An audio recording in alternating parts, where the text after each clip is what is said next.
Según los expertos en el tema de calidad, el ser humano desde el inicio tuvo la iniciativa de tener una mejor calidad de vida. Y en la actualidad es un tema muy popular. Sin embargo, la Biblia nos da una opinión diferente al respecto. Hoy se habla mucho acerca de este tema, puesto que la calidad es el imán que orienta y atrae a las empresas e instituciones que tienen claros sus principios. Y a nivel personal hay una fuerte tendencia de tener calidad de vida. Aún así, el panorama actual no es muy alentador. Acompáñame a estudiar el tema de hoy en relación a la calidad de nuestro corazón, según la palabra de Dios, según lo que Él busca en nosotros. Y continuamos de esta manera en esta serie, Guarda tu corazón. Yo soy César Méndez y este es el podcast Entre Palabra y Canciones. Y vamos con esta nueva serie. Bendiciones para todos.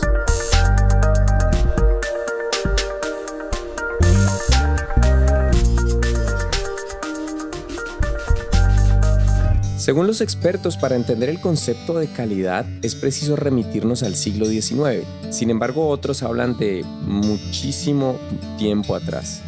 Desde el código Hammurabi, otros hablan de la cultura china como los primeros intentos del hombre de establecer conceptos de control de calidad. Sabemos recientemente que en las primeras guerras mundiales, la primera y la segunda, las cadenas de producción adquirieron mayor complejidad y esto hizo que el nivel de calidad o de control de calidad se elevara. Los primeros estudios sobre esto se hicieron en los Estados Unidos en la década de los 30. Y aunque el tema es sumamente profundo y complejo, no quiero extenderme mucho en esto porque lo tomo como introducción y me pareció interesante al hacer una búsqueda un tanto minuciosa de este tema relacionado a este podcast de hoy. Respecto al tema de la calidad en la vida del hombre, encontré muchos artículos en internet que hablaban del tema y algunos lo relacionaban con el buen hábito de la lectura. Espero que también estés de acuerdo en eso. Yo estoy muy de acuerdo en que la lectura es un muy buen hábito para mejorar la calidad de vida. Y aunque estoy totalmente de acuerdo, me llamó la atención que en la mayoría de blogs o de páginas que Google arrojaba en sus primeras opciones por defecto, la mayoría mostraba bestsellers o nombraba los mejores libros para leer si quieres mejorar tu calidad de vida o los 10 libros recomendados. Y todos hablaban de superación personal. Me tomé a la tarea de ver la mayoría de los libros que nombraban. Hablaban de superación personal, de novelas, de historias, etcétera, etcétera. Pero ninguno recomendaba la Biblia. Esto refleja y confirma un poco el por qué tenemos un panorama tan oscuro en relación a la decadencia del ser humano en la actualidad. Ahora, quienes leemos la palabra de Dios y estamos seguros de lo que dice la Biblia y que precisamente Dios nos lo ha dejado a través de ella, de su palabra, sabemos que desde el inicio el Señor puso su mano poderosa y creativa en todo, como el punto de calidad máximo que nadie ha podido superar. Y según lo leemos en el Salmo 8, donde dice que Dios creó al hombre como parte de su obra majestuosa y nos hizo poco menor que los ángeles, vistiéndolos de honra y de gloria, de autoridad. Sin embargo, la decisión del hombre fue renunciar a eso. Y desde ese momento, el estándar de calidad en la vida del hombre y de la mujer se bajó a su más mínima expresión. Sin embargo, Dios, que está en control de todo y quien se caracteriza por hacer todo con la más suprema calidad, no dejó las cosas así. En términos bíblicos, y tomaré como referencia el texto de San Mateo, capítulo 5, versículo 8, donde dice: bienaventurados los de limpio corazón, porque ellos verán a Dios. Una bienaventuranza o bendición para quienes el Señor considera los de limpio corazón. Y sabemos que su estándar de calidad es el más alto. Sin embargo, es interesante que Él lo coloca dentro de su sermón, que fue el sermón tal vez más copioso, más famoso, que es el sermón de las bienaventuranzas. Ahora, la primera palabra que es bienaventuranza es traducida de la palabra griega makarios, que significa supremamente bendecido o afortunado. Es decir, que los de limpio corazón son supremamente bendecidos o afortunados. Y es extraño porque Jesús afirma esto, dando a entender que sí hay personas supremamente bendecidas por tener su corazón limpio.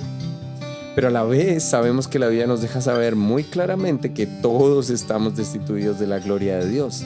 Según Salmos 14, según también Pablo lo afirmó en Romanos, el capítulo 3, verso 23.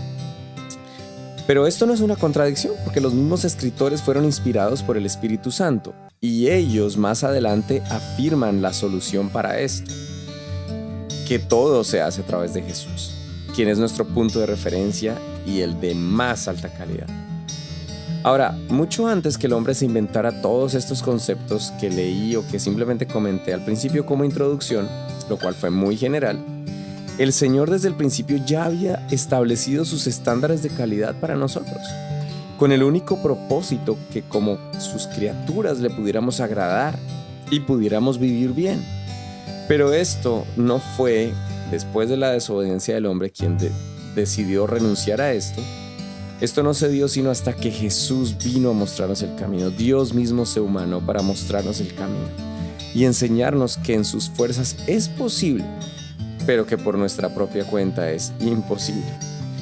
En la antigüedad encontramos que el salmista, inspirado por el Espíritu Santo, lo dice de otra manera. En el Salmo capítulo 24, él establece un principio que es muy claro. Y dice en el verso 4, hablando de quién estará en el lugar santo de Dios, el limpio de manos y puro de corazón. Y luego nos deja saber a qué se refiere con ser puro de corazón. Dice, el que no ha elevado su alma a cosas vanas, ni jurado con engaño. En otra versión, lo dice como el que no adora ídolos y siempre dice la verdad. Ahora pensemos en estas dos cosas. Algo simple. Dios demanda a quienes son los limpios de corazón o hacen el intento de serlo. Dios demanda de ellos la adoración y la sinceridad.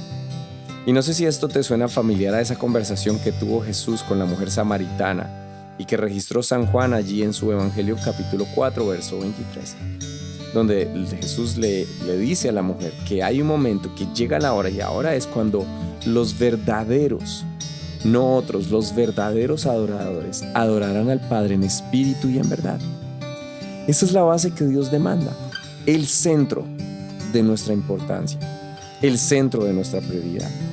Y que todo lo que sea enseñanza, dirección, propósito en nuestras vidas, como prioridad sea Él. Y esto se hace a través de su palabra y luego lo demás. En otras palabras, cualquier persona, animal, cosa o actividad que sea más importante que Él en nuestras vidas es considerado como un ídolo. Y yo sé que para muchos esto es fanatismo porque lo he escuchado durante toda mi vida. Pero cuando realmente dejamos de escuchar a esas personas que no tienen tal vez conocimiento de la palabra de Dios y comenzamos a hacer nuestro mayor intento, sí, imperfectos, con errores, por momentos tal vez renunciamos o estamos sin fuerzas, pero hacemos nuestro mayor intento por seguir la palabra de Dios. Entonces es impresionante cómo Dios reacciona, y lo pongo entre comillas, si se puede decir de esa forma, cómo Dios responde a esos intentos de nosotros y bendice todo lo que haces. En serio, todo lo que haces. Es interesante reflexionar acerca de esto porque nos pasa muy seguido que las prioridades o el grado de importancia puede variar en muchos casos, según sea la situación. Pongamos un ejemplo. Es típico en la época en la que estamos cuando tenemos que decidir sobre diferentes proyectos o el proyecto de vida, que a nuestra mente vienen muchos pensamientos sobre lo que nos gusta, lo que nos interesa y lo que no nos gusta. Es apenas lógico. Pero si dentro de las posibilidades o de las opciones que tuviéramos como proyecto de vida, hay algo en lo que nos sentimos llamados a hacer para Dios, pero que de alguna manera es incómodo o tal vez no genera la misma satisfacción, es probable que no lo consideremos o que sea descartado. En conclusión, podríamos decir que Dios ama la verdad en lo íntimo cuando somos los mismos en público y en privado, pero también cómo nuestras palabras y nuestra manera de actuar son coherentes con lo que creemos. Y hay que ser claros, esto no es posible en nuestras propias fuerzas. Definitivamente necesitamos la dependencia del Señor Jesús en nuestra vida. De lo contrario, serán intentos fallidos de humanismo, religiosidad, legalismo, etc. Qué bueno siempre pensar que uno de los buenos hábitos que pudiéramos tener también es evaluarnos periódicamente. ¿Cómo están nuestras prioridades? ¿Qué o quién realmente ocupa el primer lugar en nuestras vidas? Para que podamos ser partícipes de la bienaventuranza, en el estándar de calidad que Dios tiene a los de limpio corazón.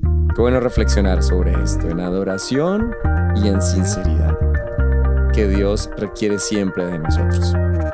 Esta es la serie Guarda tu corazón y el podcast entre palabra y canciones. Espero que podamos seguir avanzando y estudiando este tema maravilloso y que esto sea de bendición para ti. Yo soy César Méndez, no lo olvides, tu podcast entre palabra y canciones. Puedes suscribirte en cualquiera de las plataformas y qué bueno que nos hagas saber a través de un comentario cómo Dios está hablando a tu vida y cómo está bendiciéndote. Muchas gracias por escucharnos. Paz del Señor para todos.